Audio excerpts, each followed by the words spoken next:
And welcome to our community. Susie Thomas with you this morning, visiting with Keith Hohottle from what was Quest Recovery Services, but we'll get into that more. Sure. Good morning. Good morning. Keith, let's start right off the fact that most of us are familiar with the good work that Quest Recovery Services has done over the years. Give us a little bit of background about Quest, how it got started, how long it's been around. Sure, absolutely, Susie. Thanks for having me today.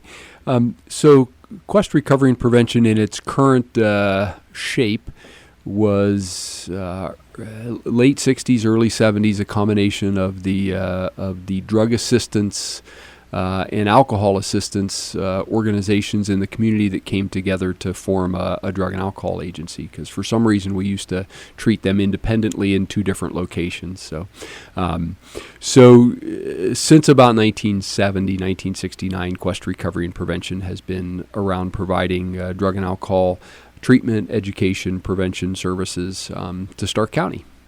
The prevention part, what kind of programs do you have going? So we have a couple different prevention programs in 13 school districts. We have some that are selected where the school system and the guidance counselors have selected some potential at-risk folks to be in programming. And then we do some universal programs where we're just giving some general education. They start anywhere from 7th and 8th grade all the way through high school. And then this past year, we added a somewhat theater production called The Farming Effects. So we got a grant from the Paul and Carol David Foundation to create this play that talks about prescription drug abuse. Mm-hmm. And I think we've performed it, I want to say about 6 or 7 times throughout the community. Nice.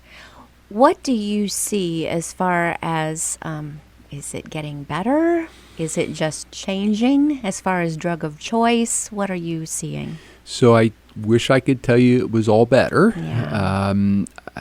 As you and probably the listening audience knows, the heroin epidemic has been pretty significant in our community and across the state of Ohio. So we're seeing changing faces and changing drug of choice in treatment. For the longest time, probably until about 2011 or so, most of the folks that we saw either had alcohol use disorders or marijuana or cocaine. And then as we got more and more heroin and prescription drugs, opiate stuff come in, that has changed. So it's changed the demographics by age. I read something not too long ago that it used to take somebody about 20 years of substance use before they got to treatment. So we were seeing people usually in their late 30s, early 40s. And now I think the average age of folks seeking services is around 22 to 26 years old. So it's changed considerably. You've mentioned prescription drugs a couple of times. Mm-hmm. Does that seem to be it's almost a passive gateway? It's not intentional. But are we seeing more and more of that as far as this opiate crisis, that's how people become dependent? We seem to be. So a few years ago when we heard about the pill mills, where people were prescribing just huge quantities of prescription opiates, OxyContin and Vicodin and things like that, and as those got closed up, we were left with a whole bunch of folks who were physically dependent on that, and as those closed up and heroin became more and more available, people moved on to that. But again, opiates by nature are tremendous pain relievers and have a great place in medicine. However, when they're abused, then we have folks that become addicted and have a hard time getting off. And I think the one thing that people need to realize is that, chemically, they're created to build tolerance, and that when people stop taking them, there is that physical withdrawal. And this isn't experimental alcohol use, experimental marijuana use. People get dependent upon these rather quickly in the progression of the disease. So, that's a message that we need to continue to convey to the general public. Is there something in place where you're working with the medical community? Because I know that, they take that oath, do no harm. Mm-hmm. And when they're prescribing these medications, the last thing on their minds is to be doing any harm to a person. Certainly their goal is not that anyone become hooked on Right. it. Is there something in place where you're working with doctors or anyone in the medical profession to kind of work through this together? So I think there's awareness that goes across the state, and doctors and those who are able to prescribe are all responsible providers or prescribers. So I think as awareness increases, the challenge that doctors have is that when somebody reports that they have pain, they have some responsibility to help manage that pain. Yes. And without sometimes knowing the other motives that people have. So I think that there's been a considerable amount of awareness raised in prescribing habits. I think that when we have opportunities to interact with them, either our own personal doctors or in the community, I think we've had really, really good conversations with each other. So, So good work that you're doing. All right. Well, you have recently kind of changed names. There's been a merger. You're doing much, much more than ever before. Yeah. Tell us a little bit about that. Sure. So, Community Services of Stark County, which was founded in 1919 and is currently the oldest behavioral health organization in the community, and Quest Recovery and Prevention Services completed a merger of programs and services on August the 3rd of this past summer. So what kind of drove that is a couple years ago when my former boss retired, he says, there's only one person that's allowed to be your mentor now, and that's Dan Fuelline.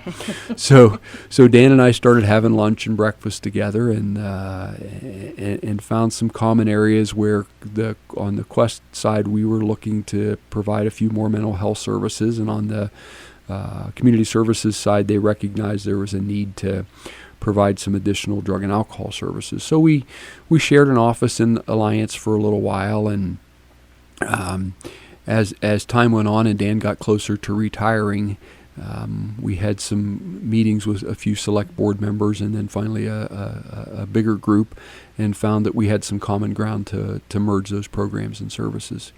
I think as we looked at where we were going, so the new organization, ComQuest Services, has divisions of community services and Quest. We wanted to maintain the integrity in the brands that we had. So as we merge these programs and services and now have almost a complete continuum of care on both the mental health side and the drug and alcohol side, all the way from ambulatory detox or outpatient detox for opiates through residential treatment, including prescribers for mental health medications such as psychiatrists, we recognized that was a good situation for our clients rather than having them move back and forth from agency to agency. We also recognize that in the transformation of behavioral health and the Medicaid managed care, that it puts us in a much better position to get through that competitively, and also to provide a good continuum of care of services for the clients and the community at large. Mm-hmm. We're speaking with Keith Hohotl. He's the president and CEO of now ComQuest Services.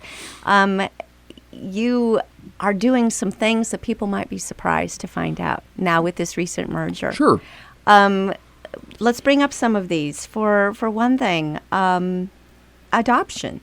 Right. So Community Services has long had a program called Loving Choice Adoption, and I believe this past year we had 14 children adopted.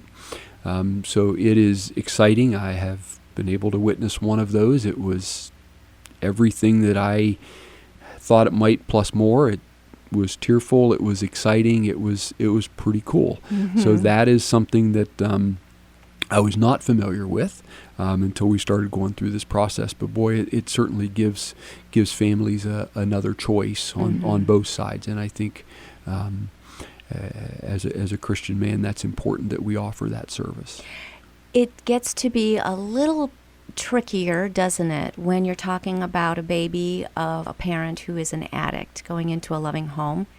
What kinds of special services are there in place to make sure that child has every opportunity to have a healthy life? So I think within the community, the neonatal abstinence programs that Altman has and Akron Children's has and some of the other hospitals have been extremely helpful in identifying those symptoms early on and then being able to share that with adoptive parents and also with the birth mothers, whether they choose adoption or whether they choose to keep their child. I think that's really, really key to all of this, is explaining what that looks like. As you know, Stark County had not the greatest infant mortality, right. And I believe through the hard work of the health department and the hospitals and that it will continue to improve. But again, this gives folks another option, and so we're doing our best to educate those in situations like that. And you're talking again about that 20-something age group for the most part, Yep. probably. Yep. Wow. With as much as we have known, for as long as we have known it, what more can be done? The message is out there, right? How is it not getting through? Why is this still a problem? Well, I think that it's still a problem because we know that addiction's a chronic disease. Wow, That people have relationships with all kinds of different things. We have relationships with the clothes we wear, the people we're with, the cars we drive, our job. And it's interesting, I tell my classes at Malone that I teach, I said, there are very few things that we stay in relationships with that create havoc in our lives like addiction does. And, so if I go out to eat someplace and I get sick, I'm probably not going to ever have whatever made me sick, and I'm probably maybe not even going to go back to that restaurant. Right. But for some reason in addiction, people can lose families, jobs, cars, freedom, and they continue to stay in that relationship with that substance, and it becomes extremely challenging to change that. So when we talk about recovery not only as a thought but also a feeling, to me, changing that lifestyle and building a relationship with recovery means that when somebody's truly working in recovery, then if something bad goes on, the first thought is, boy, I have to go use. The first thought is, boy, what did I do that I need to change to fix this? And with a few years of recovery under my belt now, it's interesting as I hear people talk, and I think we just need to continue to tell people, recovery is a lifestyle that's okay.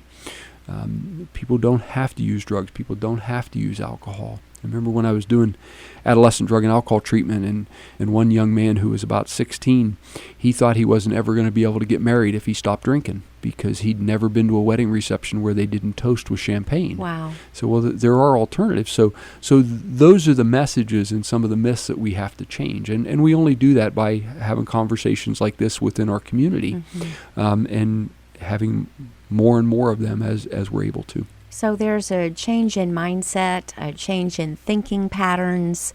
These are the kinds of things that a person goes through, yes, when they go into recovery. Oh, absolutely. It really, somebody told me a long time ago, there's only one thing you have to change, and it's everything. You change where you go, you change who you talk to, you change what you talk about. And those are all conversations and thoughts and feelings that need to be different.